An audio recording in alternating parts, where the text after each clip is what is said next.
आपको कह रहे हैं कि अगर नवयुवती है तो अपनी पुत्री जैसे होती है, ऐसे देखो, सुपुत्रीयति, अपनी पुत्री कितनी भी सुंदर जवान, ऐसा आता ही नहीं भाव में कि ये स्त्री है, आता ही नहीं है।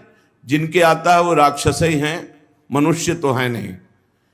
नहीं तो घर में रहा जाता है, बड़ी बहन, परिवार के सदस्य, कहीं ऐसा आता है कि जवान बहन है तो जवान लड़की, ऐसा थोड़ी आता है। हंसते खेलते गले लगाते, कोई कहीं भाव ही नहीं रहता काम का।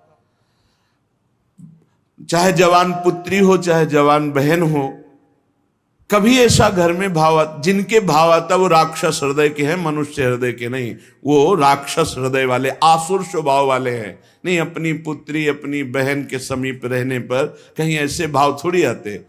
खूब खेलना कूदना हंसना बातचीत करना ये सब घर में होता रहता है, पर ये भाव थोड़ी आता है कि ये स्त्री है।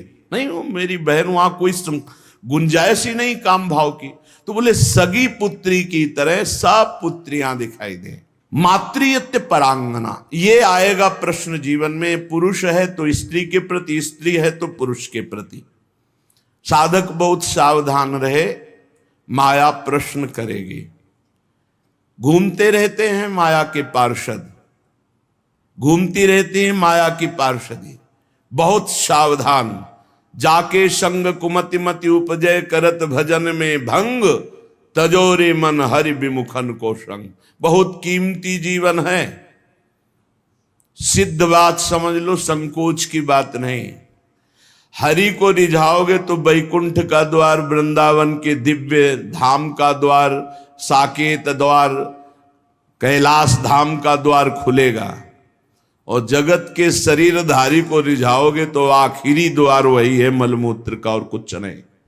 हमारी बात मान लो, संकोच करने की बात नहीं है। हम वहीं से पैदा हुए हैं और वहीं की आसक्ति से फिर दुर्गति को प्राप्त होंगे। खुली बात, ये मत समझो कि माया कब किस रूप में कहां प्रश्न करती है।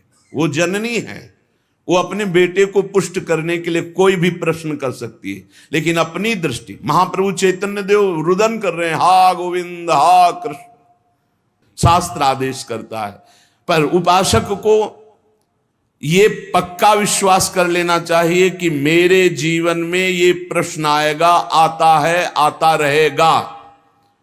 अगर इससे निकल गए आगे तो यो राधा मुरलीधरांग कमल प्रेमैक मातृयति।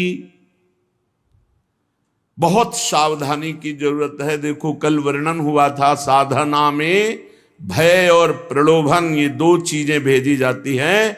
इनसे जो पास भी भगवान ही करवाएंगे। ये सत्संग सुनने को भगवान ही तो संयोग बना रहे हैं, ये भगवान ही तो प्रेरित करके आपको सुनवा रहे हैं। इसलिए सावधान, ये प्रश्न है। आपके पास 1 करोड़ रुपया जमा किया और आपका मन हुआ कि अरे मैं फंस गया क्या, तो 1 करोड़ यमुना जी में फेंक दो, मुक्त हो गए। लेकिन एक बार जीवन में फिसल गए तो उसकी पूर्ति नहीं होने वाली। हम कह रहे हैं अरबों रुपया एकत्रित हुआ, मन में आया सब छोड़ के भाग गए, राधा राधा राधा राधा, जो जहां वहीं छोड़ दिया, कुछ नहीं फंसे। लेकिन एक बार फिसल गए काम में तो उसकी पूर्ति कैसे होगी?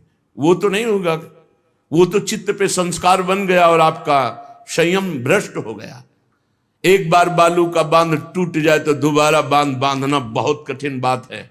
एक बार योगी भ्रष्ट हो जाए, दोबारा योगी अपने योग पे आना भगवान के बल की बात है, दूसरी बात नहीं।